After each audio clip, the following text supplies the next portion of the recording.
Mi iz odjela Hrvatskog restauratorskog zavoda, iz odjela za zidno slikarstvo i mozaik, došli smo u crkvicu Svetog Tome Apostola na poziv gospođe Tajane Ujčić, odnosno muzeja grada Rovinja, upravo zato što je muzej vlasnik ove crkve. A došli smo iz razloga što je trebalo odraditi preliminarna konzervatorsko-restauratorska istraživanja.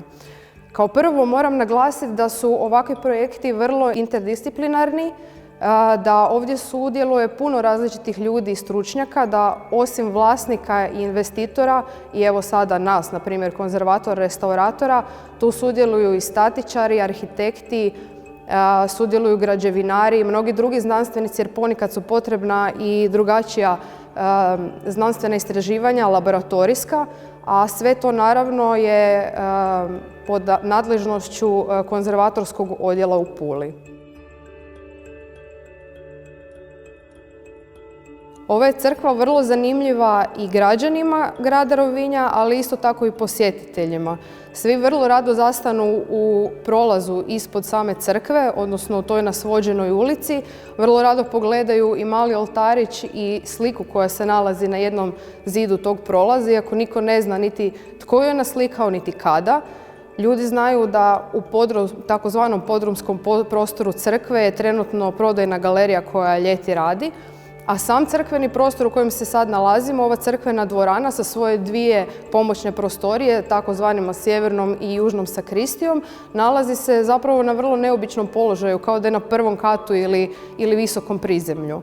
U svakom slučaju, dok smo mi ovdje obavljivali svoja istraživanja, puno ljudi je virnulo kroz vrata i zanimalo ih je nešto o crkvi i što mi to radimo. I oni koji se sjećaju i borave ovdje u Rovinju znaju da je ova crkva recentno, odnosno najrecentnije bila prostor izložbene galerije.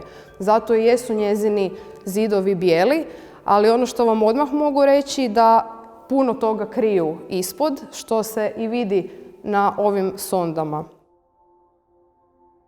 Ljudi su nas često pitali zašto je crkva trenutno zatvorena za javnost i zašto ne mogu ući unutra i zašto o njoj ne znaju više. A razlog je taj što je crkvi hitno potrebna sanacija krova, isto tako međukatne konstrukcije jer je ovdje narušena statika. Projekt za sanaciju je napisan i predan i to je sada u proceduri, ali prije bilo kakvih većih radova potrebno je napraviti konzervatorsko-restauratorska istraživanja svih slojeva od građa, žbuka pa tako i slikanih slojeva kojih ovdje ima više. Mi, obzirom da smo znali o kakvoj se hitnoći ovdje radi i o kakvom objektu se radi, stvarno smo ubacili ne u 5. nego u 7. brzinu i u otprilike 2,5 tjedna uspjeli smo otvoriti 50-ak sondi. I sada šta su to sonde? Sonde su zapravo mjesta na zidovima i na stropovima koja mi razlistavamo sve slojeve da bismo otkrili koje sve slojeve imamo, ali isto tako da bismo vidjeli u kojoj su razini ti slojevi očuvani, jer nam to sve na kraju usmjerava daljnje radove.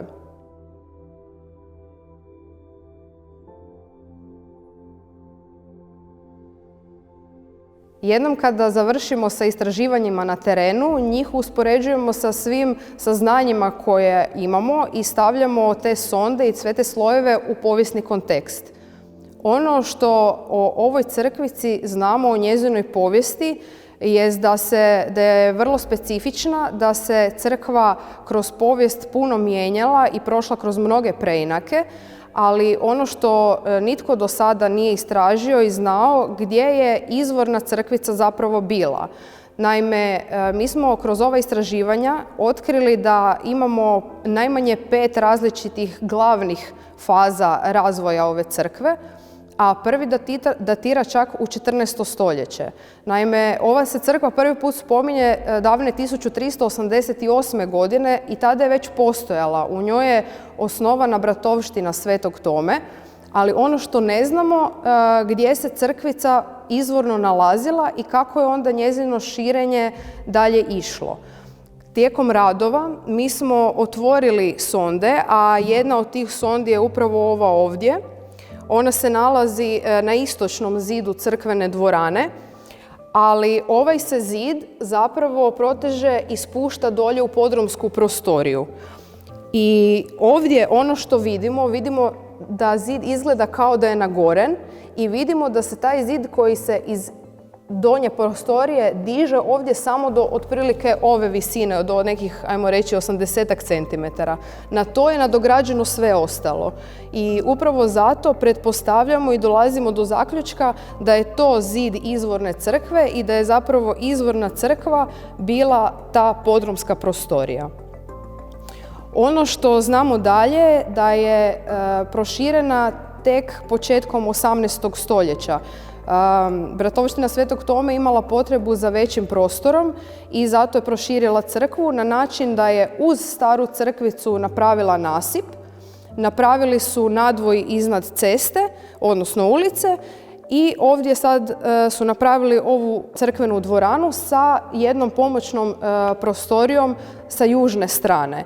Ona je danas u funkciji takozvane sakristije, ali tada to nije bilo vrata, nego su te dvije prostorije bile odijeljene jednim velikim lukom koji je kasnije tek bio zagrađen.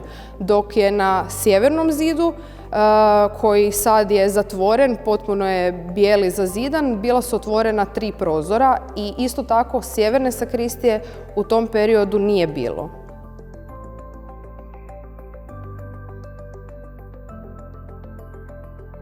Kao što smo rekli, Bratovština Svetog Tome je crkvu proširila na početku 18. stoljeća, a u drugoj polovici 18. stoljeća Bratovština se spaja sa Bratovštinom Svetog Franje, znači sa Franjevcima. I samo 20-ak godina nakon njihovog spajanja, 1792. godine, Franjevci su odlučili opet napraviti neke preinake i preurediti crkvu. Tada je dograđena sjeverna sakristija i njezin ulaz je sada ovdje, ali da bi je dogradili, zatvorili su, odnosno zazidali jedan prozor na ovom zidu koji je prethodno bio otvoren i taj otvor su iz unutarnje strane iskoristili da bi od njega napravili ormar, a kuća koja je bila susjedna kuća, njezin vanjski zid sad je postao unutarnji zid sakristije i na njemu smo našli možda najvažniji nalaz i najkvalitetniji oslik. Radi se o fresko osliku koji prikazuje iluzionistički oltar. Isto tako, u tom periodu ovdje se nalazila drvena propovjedaonica koju su Franjevci ovdje postavili. Osim toga, oni su podigli novi strop sa štukaturama poznatog arhitekta Simonea Battistele, a na stropu se nalazi vrlo važna štukatura ove crkve. Radi se o franjevačkim simbolima sa ukrštenim rukama i križem. Isto tako, oni su tada zatvorili luk koji je prethodno bio ovdje i napravili ulaz u južnu sakristiju. Iduća faza za koju znamo i za koju smo zapravo saznali prije samih radova je faza iz 19. stoljeća kada je crkva bila potpuno preslikana. Isto tako znali smo da postoje neke fotografije iz 60. godina 20. stoljeća koje prikazuju kako je crkva u tom periodu izgledala i isto tako očekivali smo da ćemo pronaći latinske natpise koji se nalaze na profiliranim dijelovima holkela, a holkel je ovaj zaobljeni dio koji spaja stropove i zidove. Mi smo te natpise zaista pronašli. Ti su natpisi prvi put ispisani kad su Franjevci digli novi krov i novi strop, a onda su kasnije ti natpisi preslikani, međutim ponovljeni su. Prvo su bili na oker podlozi sa tamnim slovima, a kasnije su ih preslikali tamnom bojom, tamno-smeđom bojom i ispisali oker slovima. Te fotografije pronašli smo u arhivu konzervatorskog odjela u Rijeci. One datiraju iz 1962. godine i na njima je vidljivo točno kako je crkva izgledala. Radi se o šablonskim oslicima na svim zidovima i stropu crkve, dok su na holkelu vidljivi medaljoni. Mi smo neke od tih dijelova pronašli. Od ukupno 50 sondi koje smo otvorili, na 42 sonde pronašli smo dijelove ovih oslika. Nakon toga, samo godinu dana nakon što su te fotografije izrađene, Crkva je ponovo pod navodnicima restaurirana i njezin cijeli prostor preslikan je žuto-oker bojom. Zadnja faza potpuno ignorira sve i crkva je tu preličena bijelom bojom koju i danas vidimo. Mi smo ovdje doslovce samo zagrebli površinu i ovo je samo početak sveobuhvatnih radova i renovacije crkve Svetog Tome Apostola. S naše strane tu je sada potrebno uključiti i povjesničare umjetnosti, ali isto tako svakako nastaviti istraživanja da vidimo u kojoj su mjeri ovi pronađeni oslici i svi ostali slojevi sačuvani, što će sve skupa usmjeriti daljnje radove i odrediti na koji način ćemo mi na kraju građanima i posjetiteljima prezentirati crkvu.